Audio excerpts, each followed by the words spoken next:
Today I'm excited to be talking to Waikit Lau, founder and CEO of RemoteHQ.com, which is an incredibly innovative browser-based collaboration tool, RemoteHQ, which is, of course, short for headquarters. Waikit, thanks for joining the Brand On podcast. Happy to be here. Thanks for having me. Yeah, this is going to be a different type of thing because I'm going to record this audio and put it out there. But I'm also going to encourage all who are listening just to the audio to go to anchor.fm/Brandon Uttley.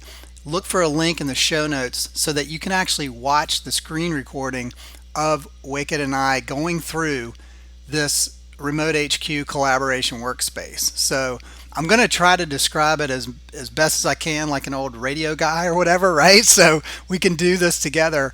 But again, if you go watch the video recording, it's going to make a whole lot more sense. So essentially what we're doing here is I just went to a Chrome browser and typed in remotehq.com. I signed up for an account. And by the way, these guys are phenomenal because of the COVID-19 coronavirus global pandemic, they are giving access to this tool for free right now. And when I first saw it, I was kind of blown away. It's a little bit of a marriage between, I'd say, Zoom and if Zoom and Slack had a baby, plus Google Docs. It's just all this stuff meshed together in a very innovative way. So I've created a room that Waikit and I are now in. I can see his picture over on the right, and he can see mine. We're both at our computers, and we're now able to do a lot of different things together. I'm going to let you take it over from here, Waikit, and talk about what we can do now that we're in this room together. Yeah. Well, first of all, thanks for the intro. The inspiration for this platform was really from my last company, where we had a few hundred people, 12 offices, and we realized that the best thing we can do to collaborate is screen share and video conference, and obviously Slack. There's so many things that we could do in the physical office that we can't do online, right?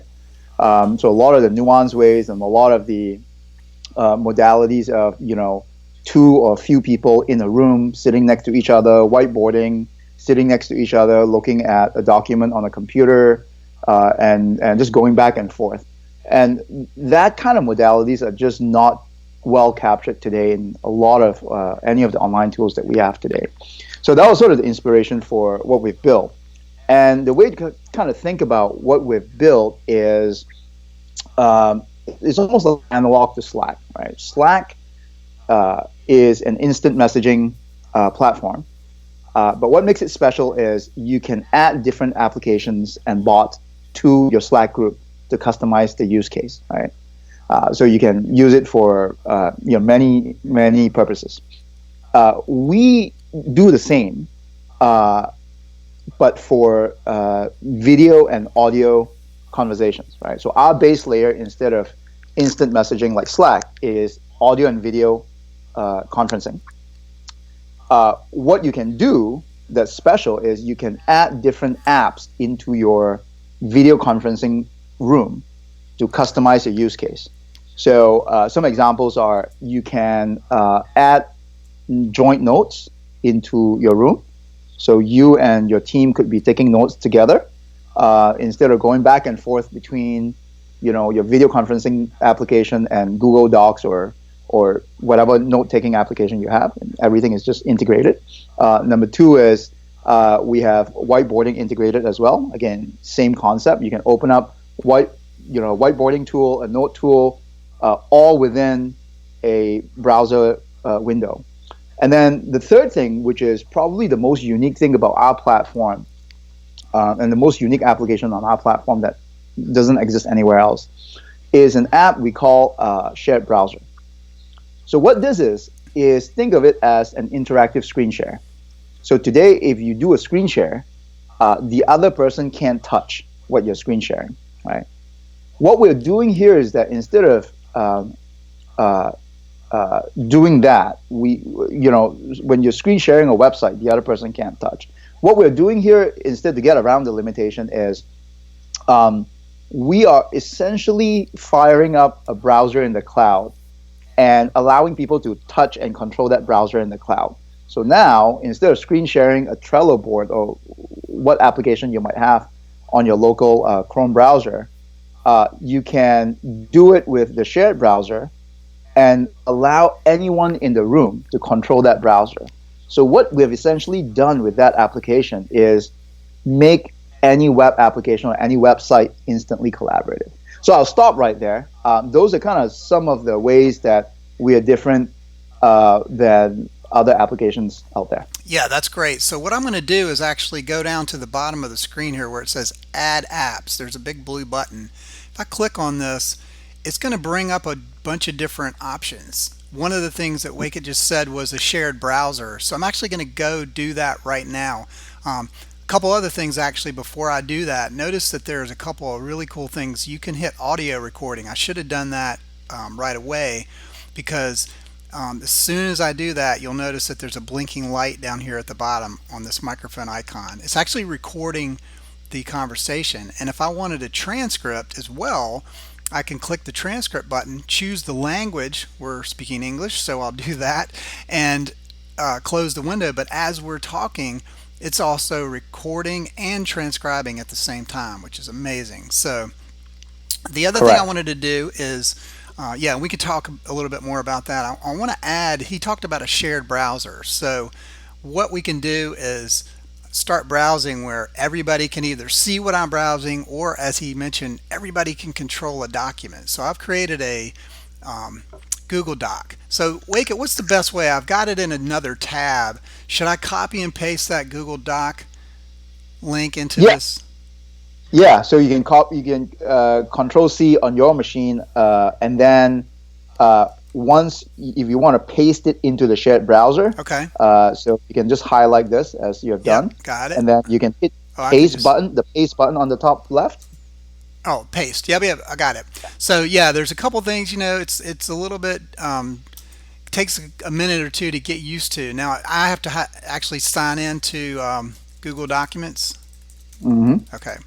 Now it's worth saying also highlighting while you're signing in that we take security very seriously. So as Brandon is signing in here, this session is ephemeral. So when Brandon and I finish the session, the entire shared browser and the virtual machine that it runs on is will get destroyed. We don't save anything. We don't cookie anything. So think of this as a super secure browser in the cloud that only lives as long as the session is on. Gotcha. I'm just looking at my password because I always use these crazy secure passwords. So I had to look that up while we're talking. It's usually in my Dashlane account. So I'll go ahead and say nope. I have to authenticate this. So no, give me a second. So yeah, I guess the point is that it does take a second to do this kind of thing. Right. Yeah. So you can preset this up before your meeting, for example. Yeah. Let me. I'll just do this and get a code. Yeah, you get a message. Yeah. Hang on a second.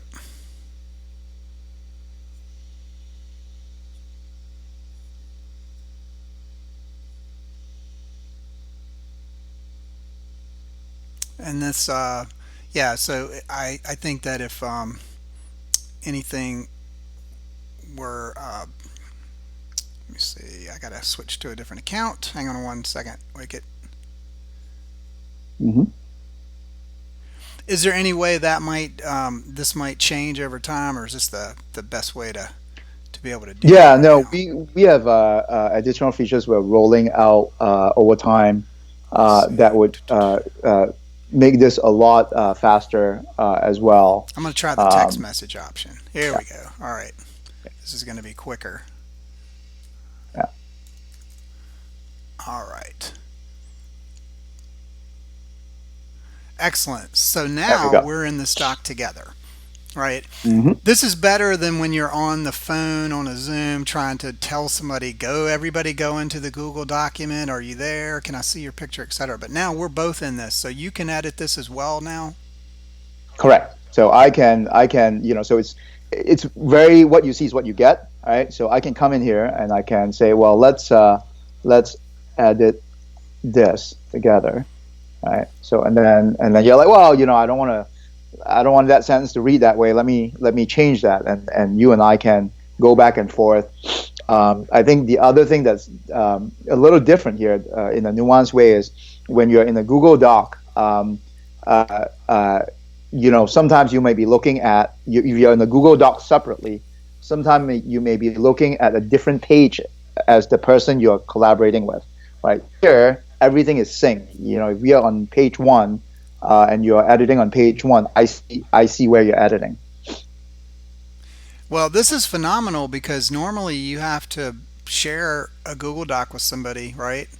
Um, Yeah, I don't know how you worked your magic to get past that, but that's kind of an amazing yeah, thing, again, because a lot of people are like, "Wait, you shared it, where's the link?" blah blah blah, and yeah, there's a lot of lag time I find in these things, especially Zoom calls. People are having to download software. There's yeah. nothing to download with Remote HQ, right? Yep, Yep. So it's all he web based. Yeah, and so we're now in the same Google document, which I did not share with anybody, but he's able to edit on this. I'd actually put a couple questions in here. So, how many people can do what we're doing right now, which is this instant video chat online? Yeah. So in every room, virtual room that you create, like for example, Brandon, you've created this room called brand dash on. Every room can fit up to 15 people Okay, right now, and then anyone, as Brendan mentioned earlier, we have, because of the existing situation with the coronavirus, we have opened up the entire platform, all you can eat, it's all free for the next few months, just to make it easy for people to work with their teams from home. Um, and so when you sign in, for anyone who signs in and create an account, you can create up to 10 rooms, right? And each room can fit 15 people.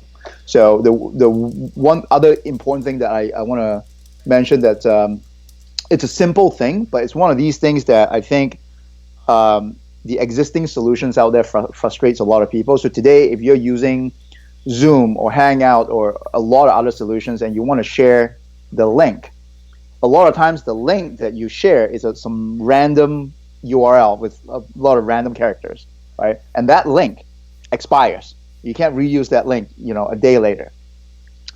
We want to make things very simple here. So when you come in, you create a room called brand dash on.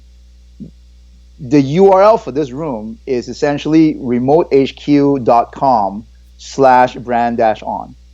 You own this URL and this room forever, as right. long as you don't delete the room. So now, if you were gonna do a call 3 days from now, and you're like, well, I need to generate a link. Well, you don't have to. You can just type out the link because you remember the room name.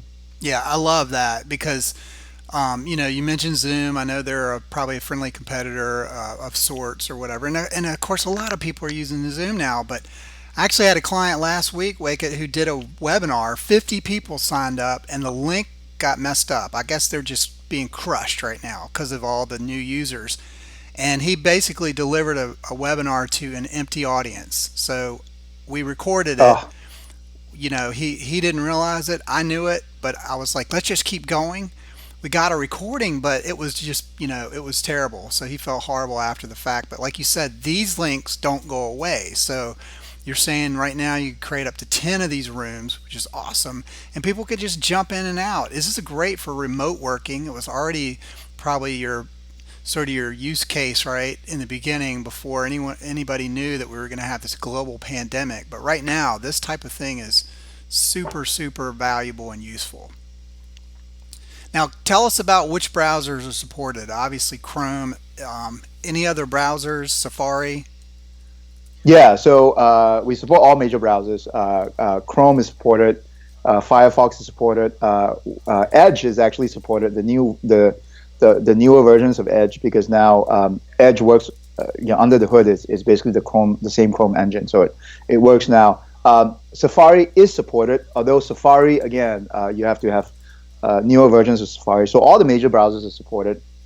The other thing I would also add is that we just rolled out mobile support. So and that's really important for people on the go. You don't have to download an app. So we essentially allow you to access a room on a read-only basis. At least you can see and you can hear, you can talk, just by opening up your mobile browser. If you're on the iPhone, you can open up your mobile Safari and just go to the same URL, same thing. And if you're on the Android machine, Chrome browser. And you can still see people on the video as well? Yep. Okay, that's great. You can. So, yeah. I'm talking to Waikit Lau, the founder and CEO of RemoteHQ. One of some of the use cases that we're talking about with this, and again, if you go to anchor.fm/Brandon Uttley, look for the link in the show notes, you'll be able to watch the video of us browsing together. But so we can browse websites together. I can make new tabs, and we can look at go look at a LinkedIn profile or another document or anything else we're doing. You do have to sign in because, as you said, you create these sort of temporary throwaway browser sessions, right? But then that allows up to 15 people at a time to video conference, edit documents, edit a spreadsheet. You also have some things in the apps which are very cool. Two different ones: Whiteboard, which is WITEBOARD, and also Miro, which are essentially very similar types of whiteboarding products. Can you explain the difference between those two, or is one better for certain use cases? Yeah.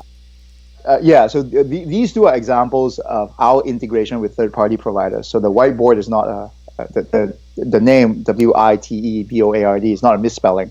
It's a third-party vendor called Whiteboard without the H. Same thing with Miro. So they have approached us and said, hey, can we integrate into your platform? And we said yes. Whiteboard is a very simple whiteboarding solution that essentially